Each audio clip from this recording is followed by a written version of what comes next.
अस्सलामुअलैकुम, मैं हूं हस्साम रहमान और आप देख रहे हैं विजिबल साइंस। आज का हमारा टॉपिक ऑफ डिस्कशन है प्रोटीन डाटा बैंक, यानी वो बैंक जिसमें प्रोटीन की इंफॉर्मेशन स्टोर होती है। इसका फ़ायदा ये है कि ये हमें प्रोवाइड करता है 3 डायमेंशनल स्ट्रक्चर ऑफ बायोमोलिक्यूल। वो बायोमोलिक्यूल में प्रोटीन और न्यूक्लिक एसिड ज़्यादा अहम होते हैं, यानी इनका 3 डायमेंशन में स्पेस में क्या स्ट्रक्चर बनता है उसकी इन्फॉर्मेशन इस बैंक में महफूज होती है।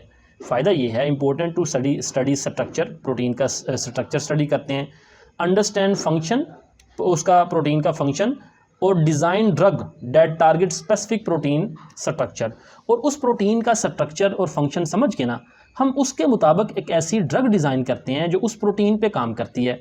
मिसाल के तौर पर कोरोना वायरस में उसके बाहर एक स्पाइक प्रोटीन होती है, उस प्रोटीन का स्ट्रक्चर समझ के ना हम उस स्ट्रक्चर के मुताबिक ड्रग डिज़ाइन करते हैं जो उस प्रोटीन के स्ट्रक्चर को डिस्ट्रॉय करती है।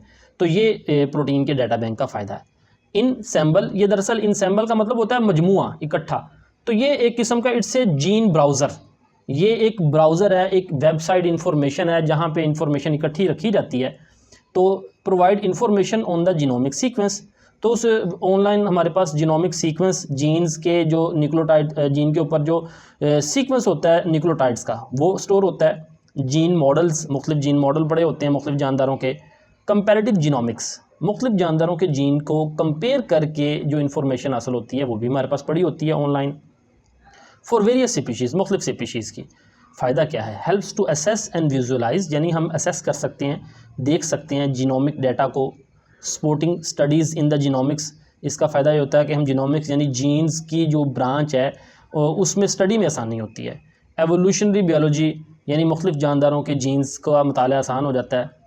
की एल्गोरिदम्स या की टूल्स की बात करें, यानी इस डाटा बैंक को पढ़ने के लिए जो की टूल्स हैं हमारे पास, यानी वेबसाइट्स हैं आप कह लें ऑनलाइन, उसमें एक है ये blast, basic local alignment search tool, used for comparing primary biological sequence information, यानी बुनियादी जो बायोलॉजिकल सीक्वेंस होते हैं उसमें प्रोटीन सीक्वेंस भी आ जाता है, न्यूक्लियोटाइड सीक्वेंस भी आ जाता है, उसको कंपेयर करने के लिए इस्तेमाल होता है। जैसा कि amino acid sequence of protein, आपको पता है प्रोटीन अमीनो एसिड्स की बनी होती है, तो प्रोटीन पे अमीनो एसिड सीक्वेंस क्या है ये हम कंपेयर कर सकते हैं, देख सकते हैं। और nucleotide sequence of DNA, DNA nucleotides का बना होता है, उसको हम देख सकते हैं।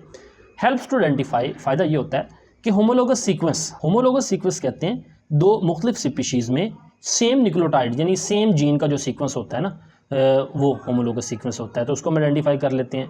Predict function of unknown gene, अब हमारे पास एक जीन है जिसका फंक्शन हमें पता है, एक दूसरा जीन जिसके न्यूक्लियोटाइड का सीक्वेंस उससे मिलता जुलता है, तो हम पहले से ही प्रिडिक्ट कर सकते हैं कि ये जीन किस तरह से बिहेव करेगा, क्योंकि उसका जो सीक्वेंस है वो पहले से मौजूद जीन के सीक्वेंस से मिल रहा है, तो हम प्रिडिक्ट कर लेते हैं, प्रिडिक्शन कर लेते हैं, अंदाज़ा लगा लेते हैं। स्टडी एवोल्यूशनरी रिलेशनशिप, यानी जानदारों में इर्तिकाई रिश्ता है उसको हम तलाश करने में हेल्प कर लेते हैं।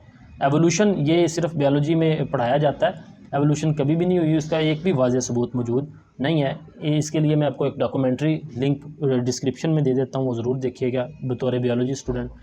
नेक्स्ट है फास्टा, यानी इसे फास्ट अलाइनमेंट कहते हैं, ये भी टूल है। It's a sequence alignment tool, compare a query sequence to database of sequence. Query sequence मसलन हमारे पास एक जीन आया है, उस जीन का जो सीक्वेंस है वो हमारे पास क्वेरी है, यानी हमें नहीं पता, उस जीन के सीक्वेंस को हम क्या करते हैं, कंपेयर करते हैं, मुवाजना करते हैं। कहाँ से? डेटाबेस ऑफ सीक्वेंस, हमारे पास जो मुख्तलिफ सीक्वेंस का डाटा पड़ा हुआ है उससे कंपेयर करके हमें पता चल जाता है कि ये सीक्वेंस किससे ज़्यादा मिलता है। To find region of similarity, यानी सिमिलर रीजन किससे मिलता जुलता है, तो हम मालूम कर लेते हैं उस क्वेरी सीक्वेंस को और डेटाबेस सीक्वेंस को कंपेयर करके। यूज्ड फॉर सर्चिंग, हम सर्च कर सकते हैं protein and nucleotide databases. Protein से मुराद है यानी अमीनो एसिड्स का सीक्वेंस, और न्यूक्लियोटाइड आपको पता है ये डीएनए न्यूक्लियोटाइड का सीक्वेंस होता है। इनका हमारे पास डेटाबेस यानी बहुत सारी इंफॉर्मेशन मौजूद होती है, तो हम सर्च वगैरह के लिए इस्तेमाल कर लेते हैं। आइडेंटिफाइंग सीक्वेंस होमोलॉजी, होमोलॉजी कहते हैं दो मुख्तलिफ स्पीशीज़ में सेम जीन्स, तो उन मुख्तलिफ स्पीशीज़ में जो सेम जीन्स हैं उनके जो सीक्वेंस है न्यूक्लियोटाइड का सीक्वेंस, उसको हम आइडेंटिफाई करने के लिए इस टूल का इस्तेमाल करते हैं। एनालाइजिंग सीक्वेंस अलाइनमेंट, मुआजना करने के लिए मुख्तलिफ जानदारों के न्यूक्लियोटाइड सीक्वेंस जो से हैं ना उनकी तरतीब का मुआजना करने के लिए, उनकी अलाइनमेंट को देखने के लिए हम इस टूल का इस्तेमाल करते हैं। तो ये था आज का लेक्चर, उम्मीद है समझ आई होगी, फीडबैक ज़रूर दीजिएगा। मिलते हैं नेक्स्ट लेक्चर के साथ। अस्सलामु अलैकुम वरहमतुल्लाह।